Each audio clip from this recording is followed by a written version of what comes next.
Katt Williams finds terrified young comedian backstage. What he does next will change her life forever. She had practiced her 5-minute set 100 times in her dorm room mirror, knew every punchline, every pause, every gesture. Maya Thompson thought she was ready for her first real comedy club open mic, until she watched Katt Williams command that Chicago stage like a master. And suddenly her carefully rehearsed jokes felt like kindergarten finger painting next to the Mona Lisa. The notebook in her shaking hands might as well have been blank paper. Her breathing turned shallow, her vision blurred, and she was seconds away from running out the back door, when the comedy legend himself found her crying behind the sound equipment, because sometimes the scariest moments become the most important ones. Welcome to Visionary Story. Before we begin this story of fear, courage, and unexpected mentorship, tell me in the comments, where are you watching from today? And if you believe stories like this need to be remembered, hit that subscribe button and help us make sure they are. The Laugh Track Comedy Club in Chicago's Lincoln Park neighborhood was packed on that Tuesday night in late September. The brick-walled venue, with its exposed pipes and dim lighting, had been home to aspiring comedians for over 2 decades. Tonight was special. Katt Williams was making an unannounced appearance, and word had spread quickly through the local comedy community. Maya Thompson sat in the back corner booth, nervously sipping her 3rd Coke of the evening. Her notebook was open in front of her, filled with jokes she'd been perfecting for months. She'd signed up for the open mic weeks ago, back when it was just going to be local comics trying out new material. Now, with Katt Williams here, the stakes felt impossibly high.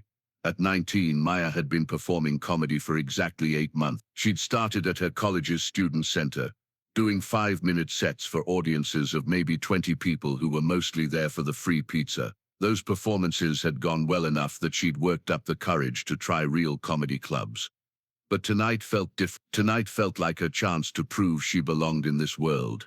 Maya had grown up in a small town in Wisconsin, the daughter of 2 accountants who viewed her comedy aspirations with polite bewilderment. They'd supported her decision to study communications at Northwestern, hoping she'd eventually find her way into a practical career like journalism or marketing. They had no idea she was spending every spare moment writing jokes and practicing her delivery in her dorm room mirror. As Katt Williams took the stage, the energy in the room shifted instantly. His presence was magnetic, commanding attention before he even spoke. Maya watched from her corner booth as he worked the crowd with effortless skill, building from small chuckles to rolling laughter to applause that shook the walls. "You'll see that sign outside that says open mic night," Katt said into the microphone. "That means some of y'all think you're funny enough to get up here after me. That's either confidence or delusion, and I respect both equally." The audience erupted, and Maya felt her stomach drop. How could she possibly follow that? How could anyone follow that? She watched Katt command the stage for 25 minutes, telling stories that were simultaneously hilarious and profound. Observations about life that made people laugh while making them think. He was a master craftsman, and Maya felt like a child with finger paints trying to recreate the Mona Lisa. When Katt finished his set to thunderous applause, Maya's name was called 3rd on the open mic list. She had maybe 10 minutes before she'd have to get up there and try to make these people laugh after they'd just witnessed greatness. That's when the panic set in. Maya's hands started shaking first. Then her breathing became shallow and rapid. The notebook in front of her might as well have been written in a foreign language. None of her carefully crafted jokes made sense anymore. They seemed juvenile, stupid, embarrassing. She stood up abruptly, her chair scraping loudly against the floor, and headed toward the backstage area. She needed air, space, somewhere to collect herself before she had to perform. The backstage area of the laugh track was cramped and dimly lit, filled with comedians waiting their turn and others coming down from their sets. Maya found a quiet corner behind a stack of sound equipment and tried to calm her breathing. But the panic was getting worse, not better. Her chest felt tight, her vision was starting to blur around the edges, and she could hear her heartbeat pounding in her ear. This was supposed to be her moment, her chance to prove she belonged here, and instead she was falling apart. "I can't do this," she whispered to herself, hot tears starting to stream down her face. "I can't do this. I'm not good enough. I'm not funny enough. I don't belong here." She was seriously considering leaving, just walking out the back door and never coming back when she heard footsteps approaching. "Hey, you okay back here?" Maya looked up through her tears and nearly fainted. Katt Williams was standing 3 feet away from her, his expression concerned and kind. "I'm sorry," Maya said quickly, wiping her face with the back of her hand. "I know you probably want to be alone. I was just leaving." Hold up, hold up," Katt said, raising his hand gently. "You ain't bothering me. Matter of fact, you look like you need to talk to somebody. What's your name?" Maya Thompson." "Well, Maya Thompson, I'm Katt, and from the looks of things you're about to go on stage and you're scared out of your mind. Am I right?" Maya nodded, not trusting her voice. Katt leaned against the wall beside her, his demeanor casual and non-threatening. "You want to know something? That feeling you're having right now, that terror that's making you want to run, that's not your enemy. That's proof you care." "It doesn't feel like proof of anything good," Maya managed to say. "Let me tell you about my first real gig," Katt said. "I was about your age, maybe a little older, got booked at this club in Cincinnati. Thought I was hot stuff because I'd been killing it at the local spot, but this was different. Bigger crowd, more expectations." Maya found herself listening despite her panic. "I get backstage and I start spiraling. All my material suddenly seems trash. I'm convinced everyone's going to hate me, that I'm going to bomb so hard they'll ban me from comedy forever." Katt chuckled softly. "I actually threw up twice before I went on." "What happened?" "I went on stage anyway, and you know what? I didn't bomb. I didn't kill either. But I didn't bomb. And afterwards, this old comedian came up to me and said something I'll never forget." "What did he say?" "He said, 'The butterflies never go away. You just learn to make them fly in formation.'" Katt looked at Maya directly. "That panic you're feeling, every real comedian feels it. The ones who don't care enough to be nervous aren't the ones who..." Maya felt her breathing start to slow down slightly. "But what if I'm not funny? What if I get up there and no one laughs?" "Then you'll learn something," Katt said simply. "You'll learn what doesn't work, and you'll try something different next time. That's how you grow." "You make it sound so easy." "It ain't easy. It's terrifying. But here's what I learned over the years.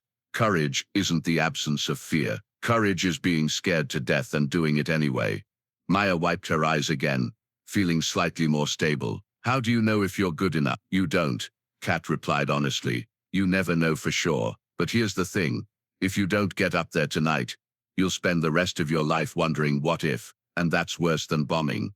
From the main room they heard the MC calling Maya's name. 5 minutes to Maya Thompson. Maya's panic started to rise again, but Katt put his hand on her shoulder.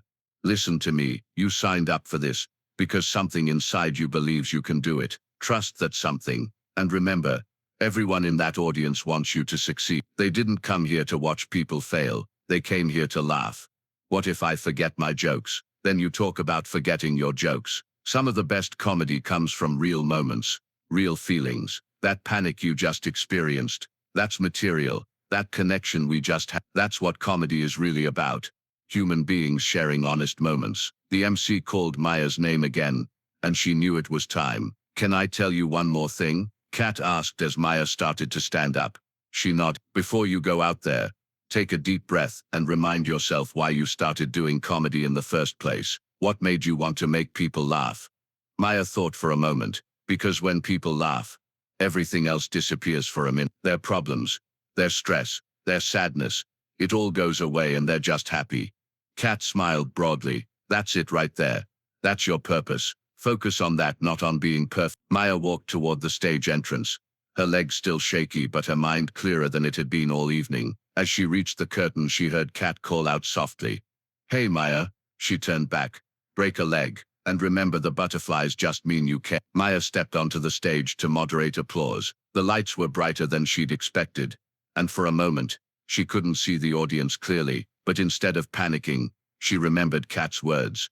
"Hi everyone," she said into the microphone, her voice steadier than she'd expected. "My name is Maya Thompson, and about 5 minutes ago I was having a complete meltdown backstage, because I was terrified to come out here." The audience chuckled, and Maya felt a surge of confidence. "I mean, I was literally crying behind the sound equipment, which is not the most glamorous way to prepare for your comedy debut. But then someone reminded me that being scared just means I care about not sucking."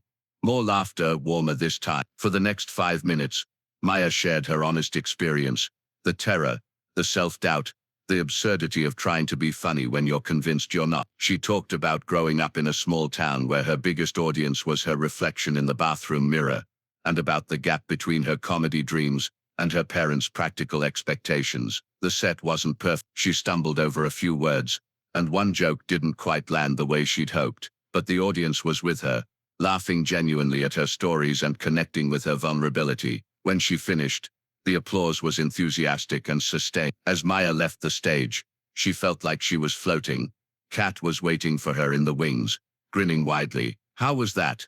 Maya asked, still buzzed from the adrenaline. "That was real," Katt said. "That was honest. That was exactly what comedy should be." "Thank you," Maya said, and she meant it in a way that went far beyond politeness. "I couldn't have done that without you."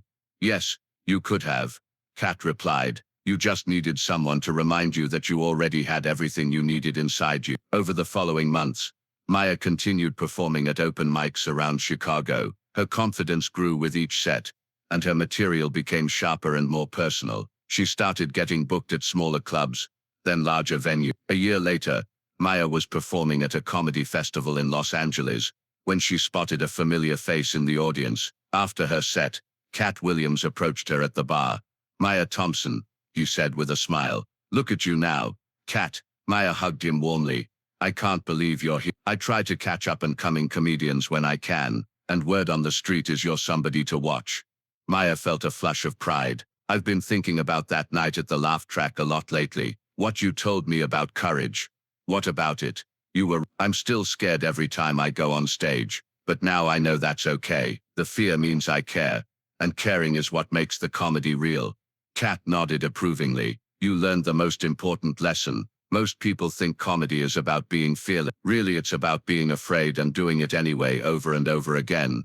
3 years after that night at the laugh track, Maya Thompson was performing at the Apollo Theater in New York City, headlining her first major show. Before she went on stage, she stood in the wings and felt the familiar flutter of butterflies in her stomach. But instead of fighting the feeling, she smiled and whispered to herself, "Thanks for caring." Then she walked onto the stage and did what she'd learned to do best. Shared her honest, funny, imperfect truth with a room full of strangers who became friends through laughter. So now I ask you, have you ever met someone like Maya? Someone who almost gave up on their dreams before they really started, but found the courage to try anyway? Have you been that person yourself, standing at the edge of something terrifying and wonderful? Say their name in the comments, share their story, let others know about the moment when fear became courage. Because at Visionary Story, we believe that the most powerful moments happen when we choose to act. Despite the butterflies in our stomach aren't trying to stop us. They're trying to remind us that we're about to do something that matters. Thank you for watching. If this story touched you, subscribe, share, and help us keep these voices alive. We'll see you in the next one. And until then, remember, if you ever see someone backstage looking terrified before their big moment, maybe you're looking at someone who's about to change their life forever.